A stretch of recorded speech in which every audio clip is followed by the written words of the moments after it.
யார்க்கும் எதற்கும் அவனே முதற் பொருள்.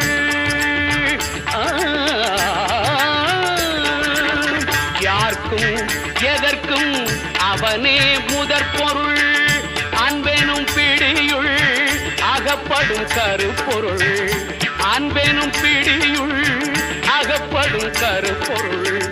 ஊர்க்கும் உலகிற்கும் ஒளி தரும் உரிப்பொருள். உள்ளத்தில் அமர்ந்திருக்கும் ஓங்கார தனிப்பொருள். உள்ளத்தில் அமர்ந்திருக்கும் ஓங்கார தனிப்பொருள். காக்கும் கடவுள் கணேசனை நினை.